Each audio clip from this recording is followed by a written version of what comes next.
Hey everybody, welcome to Pop Culture News here on The Experience. Now, it's the holiday week. We got Thanksgiving coming up on Thursday, but there's still a lot of news. Now, normally around December, as we get through Thanksgiving into Christmas, the entertainment news kind of dies down. The comic book news kind of dies down a little bit as everybody goes off and celebrates their families and stuff. But as long as there's news to cover, I will be here to tell you about it. So let's get kicking it with, I don't know if Idris Alba has a goal of appearing in as many franchises as possible, but the actor has a really good start on it. Now, he plays Heimdall in the MCU. Well, he can now add another hero to his credit list. Deadline is reporting that Alba has been cast in the upcoming Amazon MGM film Masters of the Universe, where he will play Man-at-Arms, or Duncan. The Travis Knight-directed film will also feature Alison Brie's Evelyn, Nicholas Galitzine as He-Man or Prince Adam, and Camila Mendes as Duncan's daughter Tila. Now, in the film, Duncan is a weapons master and a combat instructor for the royal family and is tasked by King Randor to create an elite strike force, which he then names the Masters of the Universe because he's really modest. Now, besides being an Asgardian for Marvel, Elba has also appeared as Bloodsport in the Suicide Squad, voiced Knuckles in Sonic 3, played the superpowered Brixton in Fast and the Furious Hobbs and Shaw, was Roland the Gunslinger in The Dark Tower, and Crawl in Star Trek Beyond. I think that's all that's left is Star Wars for him to pop up in, unless he's already done that and I missed it. So, yeah. And that's just a small part of his resume. You know, he was in a Ghost Rider movie too. The guy gets around. And of course, everybody wants him to be James Bond. So the man just takes over franchises. Maybe we should give him Mission Impossible too. All right, moving on. We kind of need to address the elephant in the room, or rather the gloves on the desk. See, there's this popular theory going around the web that the Penguin quietly introduced us to the Batman villain, the Scarecrow, or at least laid the groundwork for Jonathan Crane to appear.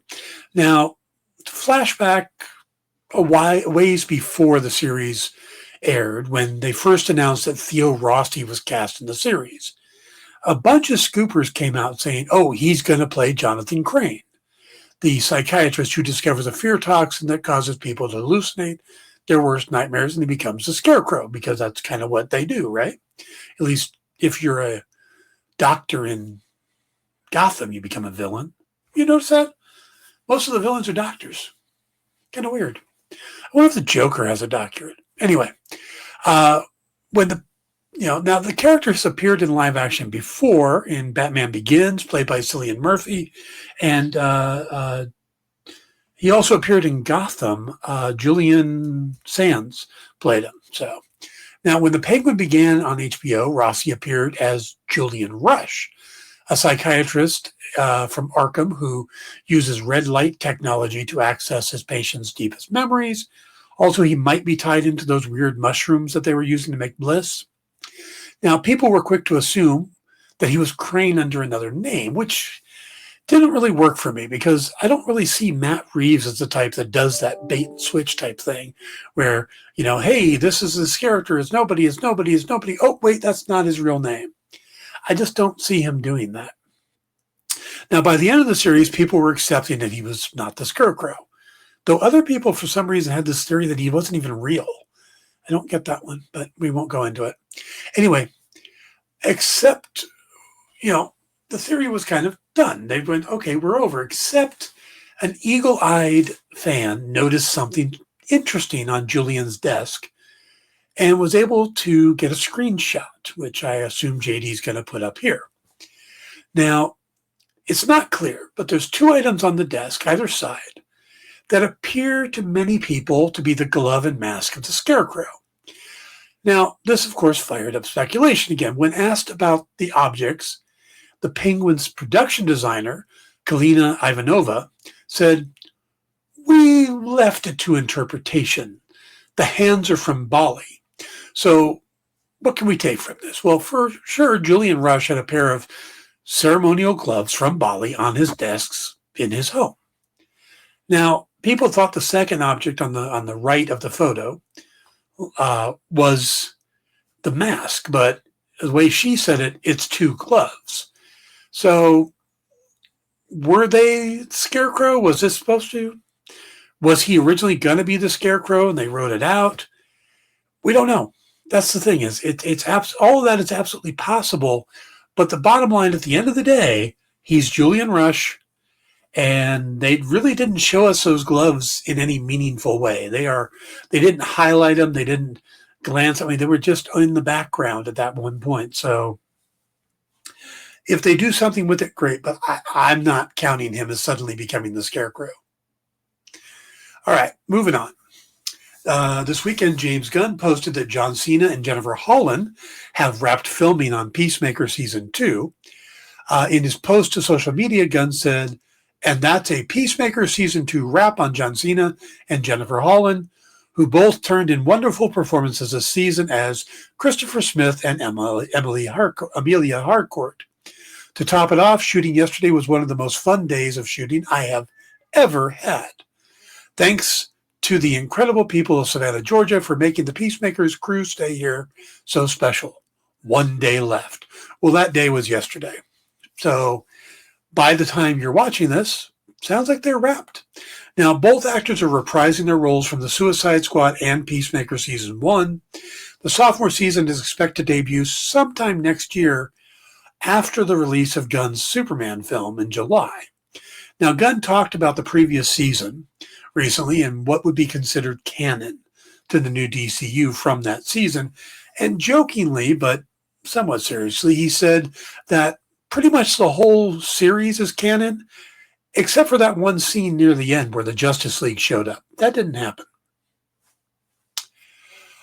Moving on. According to director John Watts, and you're probably familiar with that name because he directed the 3 Spider-Man Tom Holland films, he says he's the one that pulled the plug on the sequel to George Clooney and Brad Pitt's Wolf's getting a sequel.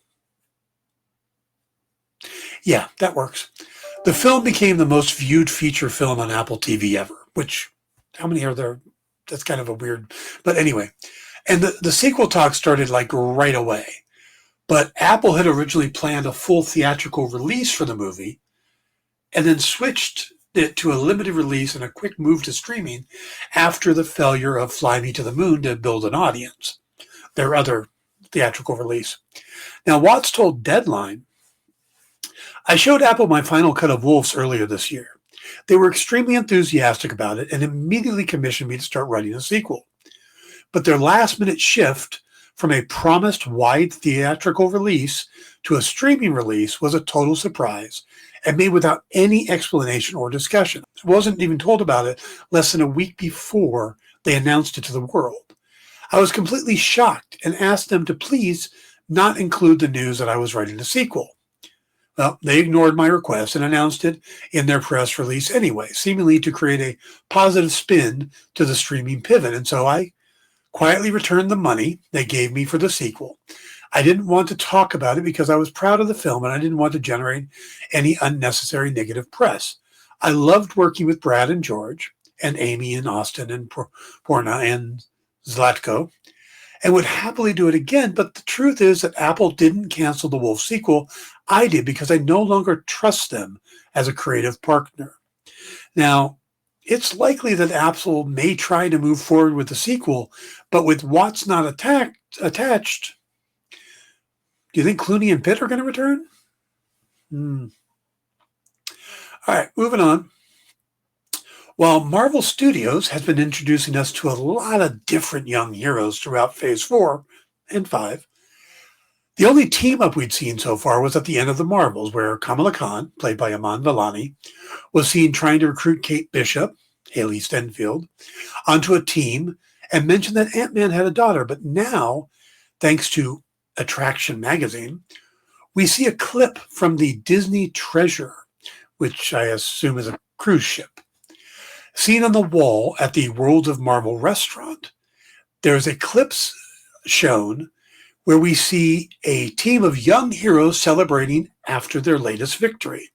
This team consists of America Chavez, played by Xochitl Gomez. I don't know how to pronounce her name, and I apologize for that. Riri Williams, Dominic Thorne, and Ant-Man's daughter, Cassie Lang, Catherine Newton. Now, this, of course, is not believed to be canon in any way, but is interesting that they brought in these three actors to film the scene. Will these five characters, perhaps joined by Billy Kaplan, Joe Locke, Eli Bradley, Elijah Richardson, and Scar, played by Will Dusner, form a team like the Young Avengers or Champions? Fans seem to think so. And Marvel definitely does seem to be hinting at it. We will have to see. All right, Alan Tudyk is joining Sean Gunn as being one of the people to voice two characters in the upcoming DC Studios Creatures Commandos.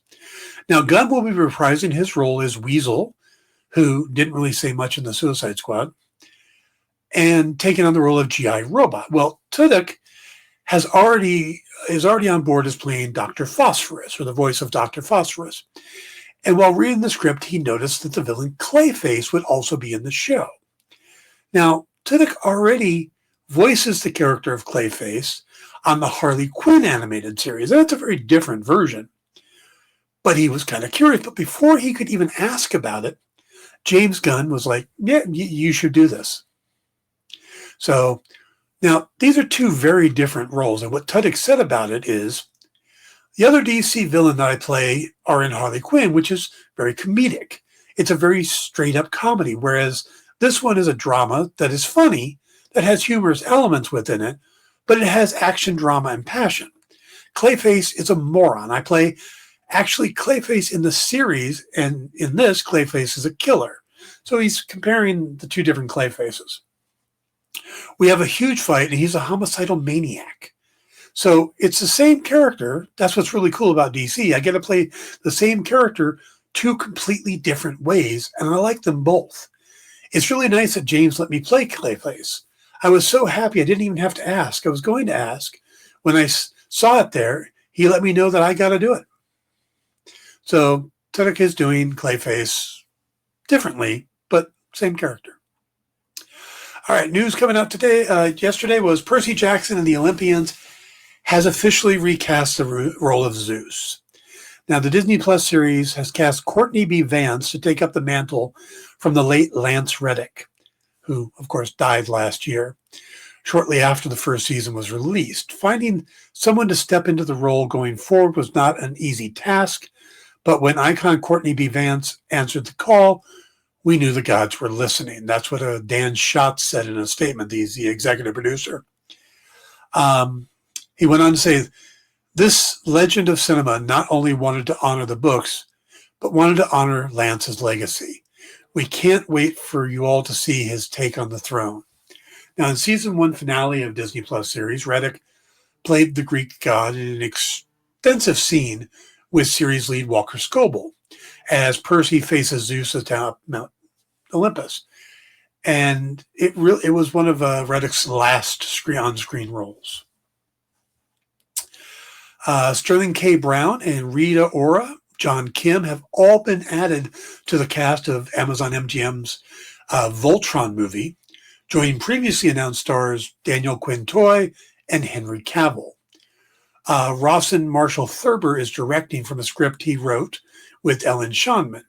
Now, plot details are under wraps, but Thurber shared a video message with Voltron fans during VoltCon, in which he shared, I want to make sure that we stay true to the heart and spirit of Voltron. In this film, we're going to be introducing an entirely new generation of pilots. We reimagined Voltron for the live-action world, but we're going to stay true to those iconic elements that you love, that I love, and I'm excited to share it with you. All right, that's our news for today. Stick around later as we have Minute to Skim It, Mint Hunter, and Kicking It with Henri. But remember that we'll be taking Thursday off to celebrate Thanksgiving with our families. And we want to take the time to wish all of you the best this holiday season and going on into Christmas. So I hope you get to spend time with your families and close friends and stuff and enjoy the holidays. Thank you for tuning in. I'll see you later.